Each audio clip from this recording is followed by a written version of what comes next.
ভারতের লোকসভা নির্বাচন শুরু হয়ে গেছে। 7 দফায় বিশ্বের বৃহৎ এই নির্বাচনে ভোট গ্রহণ হবে। ভোট শেষে নির্বাচনের ফল ঘোষণা হবে 4 জুন।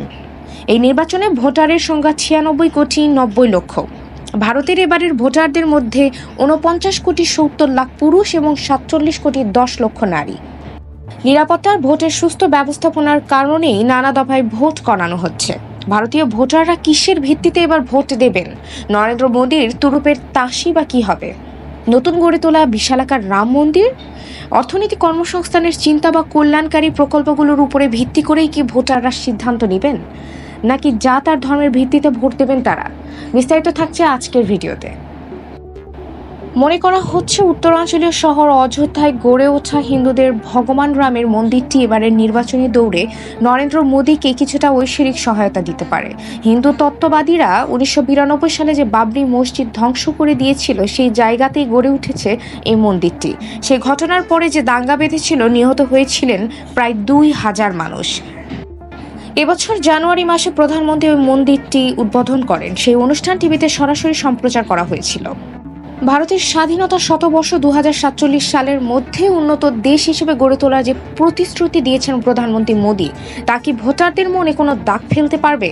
বিশ্বের সবথেকে দ্রুত বাড়তে থাকা অর্থনীতির দেশ ভারত। দেশটির জিডিপি এখন 3.5 লক্ষ কোটি মার্কিন ডলার। গত বছর যুক্তরাষ্ট্রকে টপকিয়ে বিশ্বের 5ম সবথেকে বড় অর্থনীতি হয়ে উঠেছে।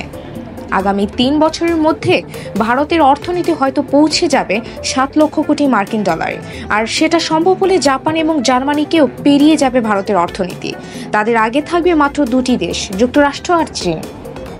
কর্মসংস্থান, অনেক ভোটারের মাথাতেই কর্মসংস্থান বিষয়টা থাকবে। তরুণ ভারতীয়দের মধ্যে থেকে 70 থেকে 80 লাখ জন প্রতি বছর চাকরির বাজারে প্রবেশ করে থাকেন, কিন্তু আরও লক্ষ লক্ষ মানুষ কোনো কাজ জোটাতে পারেন না।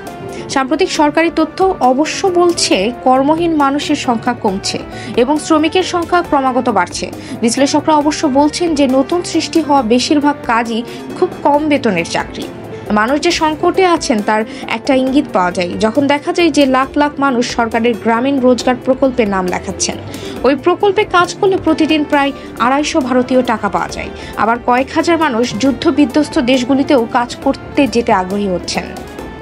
নির্বাচনী বন্ড, নির্বাচনের অর্থায়নে সহায়তা আনতে যে নির্বাচনী বন্ড ব্যবস্থা চালু করা হয়েছিল, সম্প্রতি ভারতের সুপ্রিম কোর্ট সেটিকে অসাংবিধানিক আখ্যা দিয়ে নিষিদ্ধ ঘোষণা করেছে। কারা ওই নির্বাচনী বন্ড কিনেছে আর কোন দল কত অর্থ পেয়েছে, সেই তথ্য প্রকাশ করার জন্য সরকারি ব্যাংক স্টেট ব্যাংক অফ ইন্ডিয়াকে নির্দেশ দিয়েছিল শীর্ষ আদালত। সেই তথ্য সামনে আসতেই দেখা যায় যে নির্বাচনী বন্ড থেকে সবথেকে লাভবান হয়েছে বিজেপি। দলটি 2018 থেকে 2024 সালের মধ্যে যে 1200 কোটি ভারতীয় টাকার নির্বাচনী বন্ড বিক্রি হয়েছিল, তার অর্ধেকই পেয়েছিল বিজেপি। নানা কেন্দ্রীয় এজেন্সির তদন্তের মুখে পড়া অনেক সংস্থাই নির্বাচনী বন্ডের মাধ্যমে বিজেপিকে অর্থ জুগিয়েছিল বলে একাধিক প্রতিবেদনে প্রকাশ পেয়েছে। বিরোধী দলগুলি নির্বাচনী বন্ডের ব্যবস্থাকে ভারতের ইতিহাসের সবথেকে বড় দুর্নীতি বলে আখ্যা দিয়ে অভিযোগ করে সে এজেন্সিগুলোকে দিয়ে তেলবাজি করানো হয়েছে। তবে সরকারের মন্ত্রীরা অবশ্য সেই সব অভিযোগ অস্বীকার করেছেন। কল্যাণমুখী প্রকল্প, ভারতের কল্যাণমুখী প্রকল্পগুলোর পরিমাণ দেখলে বিস্মিত হতে হয়। নরেন্দ্র মোদীর সরকার দাবি করে যে তারা প্রায় 90 কোটি গরিব মানুষকে সহায়তা দেওয়ার জন্য কয়েক লক্ষ কোটি ভারতীয় টাকা খরচ করেছে। বিভিন্ন রাজ্যের মুখ্যমন্ত্রীরাও কল্যাণমুখী প্রকল্পে প্রচুর অর্থায়ন করে থাকেন, কিন্তু ওই বিনামূল্যের এক বস্তা চাল বা টয়লেট বানানোর জন্য অর্থ সহায়তা কি একটি দলকে ভোট এনে দেবে? বিশ্লেষকরা অবশ্যই বলেন যে এ ধরনের প্রকল্প হয়তো ভোট পেতে সহায়তা করে, কিন্তু তা একমাত্র ফ্যাক্টর না হওয়ারই সম্ভাবনা বেশি। প্রিয় দর্শক, আজকের ভিডিওতে আমরা যে 5 ইস্যু নিয়ে কথা বললাম, ভোটাররা এই 5 ইস্যুকে সামনে রেখে ভোটদানে আগ্রহী হবে বলে বিবেচনা করা যায়। সব মিলিয়ে এক বিশাল কর্মযজ্ঞ চলছে ভারত জুড়ে। কিন্তু কে আসছেন দিল্লির সরকারে, নরেন্দ্র মোদী নাকি রাহুল গান্ধী? মোদীর হিন্দু জাতীয়তাবাদকে কি টেক্কা দিতে পারবে রাহুলের ধর্মনিরপেক্ষ প্রগতিশীল আদর্শ?